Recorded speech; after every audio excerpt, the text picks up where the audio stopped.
The Galactic Council chamber fell silent as Ambassador Thexlar's four eye stalks drooped in defeat. His chitinous exoskeleton, usually a brilliant cobalt blue, had dulled to the color of ash. Around the circular chamber, representatives from 200 civilizations watched the holographic display with mounting horror as entire star systems blinked out of existence, consumed by the relentless advance of the Void Collective. 3 more sectors have fallen, Thexlar announced, his translator rendering his clicks and whistles into flat, emotionless standard. The Collective's reality-shredding weapons have annihilated the 7th Fleet. 4 billion souls, gone in an instant. They're rewriting the laws of physics as they advance. We estimate 6 standard months before they reach the core worlds. The chamber erupted into chaos. The crystalline ZH-Tari representative shattered into 1,000 refracting pieces in distress, only to slowly reform. The gaseous nebulae envoys swirled in violent purple vortices. Even the stoic Titan forged, beings of living metal who had witnessed the birth and death of stars, shifted uneasily in their gravitational anchors. What of the human request? The voice cut through the pandemonium like a quantum blade.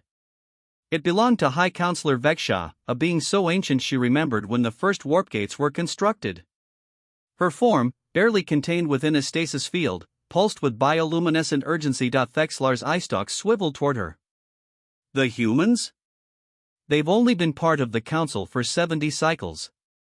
Their territory is barely 200 star systems. They possess no reality anchoring technology, no dimension folding weaponry, no. They asked to help, Vexsha interrupted. What did they offer? 1 ship. Thexlar's translator somehow managed to convey his incredulity. A single warship and its crew. They called it the Indomitable. Laughter rippled through the chamber, bitter and desperate. The Collective's armada. Numbered in the millions, each vessel capable of unmaking matter at the quantum level. What could one primitive ship possibly accomplish? But Vexsha didn't laugh. Her ancient eyes, having witnessed the rise and fall of countless civilizations, narrowed thoughtfully.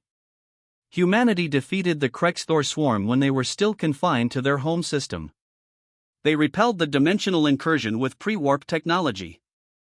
Perhaps we should not be so hasty to dismiss them. The vote was close, born more of desperation than hope. The Council granted humanity's request. Captain Elena Vasquez stood on the bridge of the Indomitable as it emerged from the quantum foam at the edge of the war zone. Behind her, the skeleton crew of 300 moved with practiced efficiency. To the Galactic Council's sensors, their ship registered as nothing remarkable. 5 kilometers of composite armor and conventional weapons, laughably primitive compared to the exotic technologies employed by other species. They couldn't have been more wrong.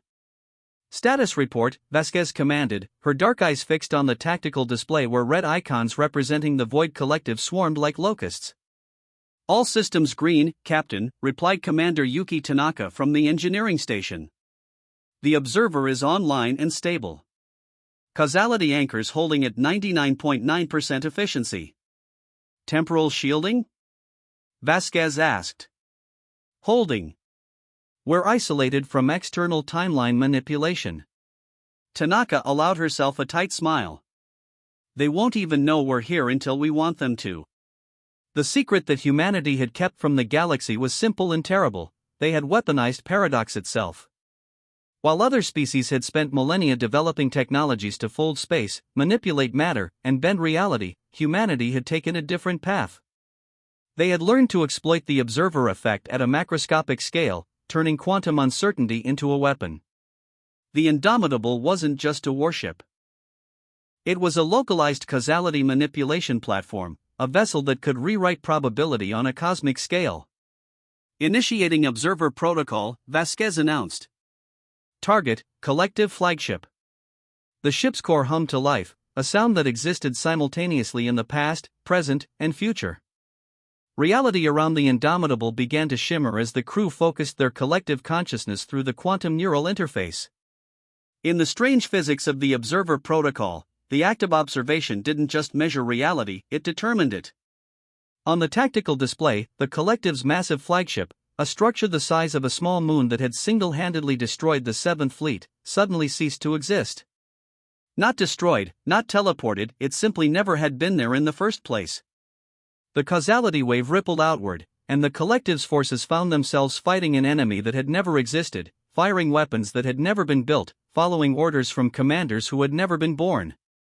Paradox Cascade initiated, reported Lieutenant Chen from the science station, his voice steady despite the cosmic horror they were unleashing.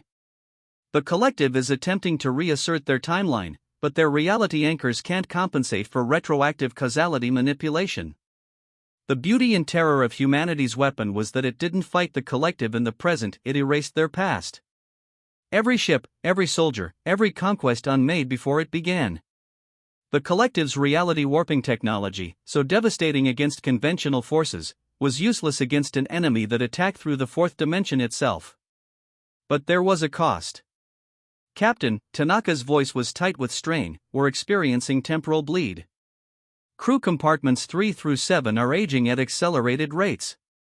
Sections 9 and 10 are experiencing localized time reversals. Vasquez felt it too, the weight of manipulating causality itself.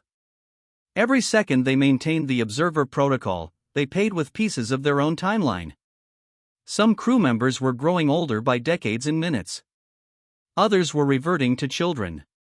The ship itself was simultaneously brand new and ancient, its hull showing battle scars from conflicts that hadn't happened yet and couldn't have happened before. How long can we maintain it? Vasquez asked, though she already knew the answer. 11 minutes, 17 seconds before critical temporal cascade, Tanaka replied. After that, we'll lose cohesion. The Indomitable and everyone aboard will become a temporal paradox. We'll exist and not exist simultaneously. Vasquez looked at her crew, these 300 souls who had volunteered knowing they might be erased from history itself. Some were already changing, their timelines fracturing. But their eyes remained steady, determined. Then we have 11 minutes to win this war, Vasquez said. Expand the observer field. Target the entire collective armada. The Indomitable's core blazed with impossible light as it reached across light years, its quantum tendrils touching every collective vessel simultaneously.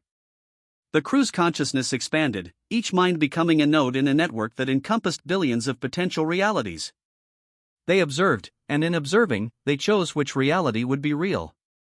In the Galactic Council chamber, sensors suddenly showed the impossible.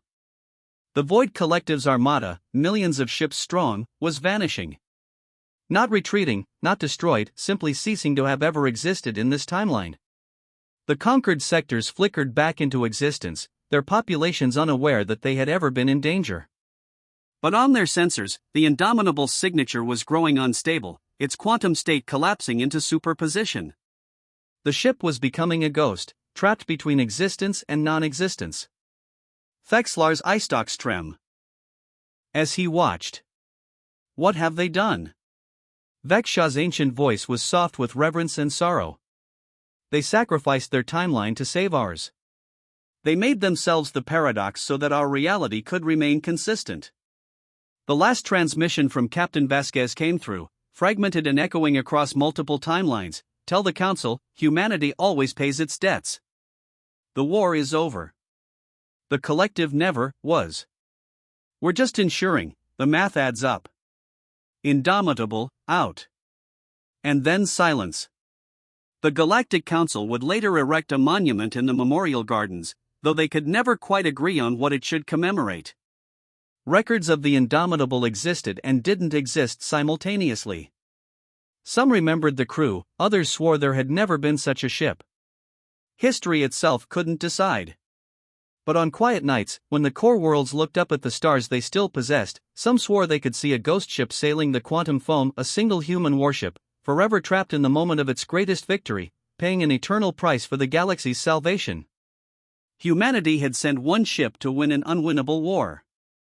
And in doing so, they had proven that sometimes the most devastating weapon isn't the one that destroys your enemy, it's the one that makes them never have existed at all. The war was over. The galaxy was saved.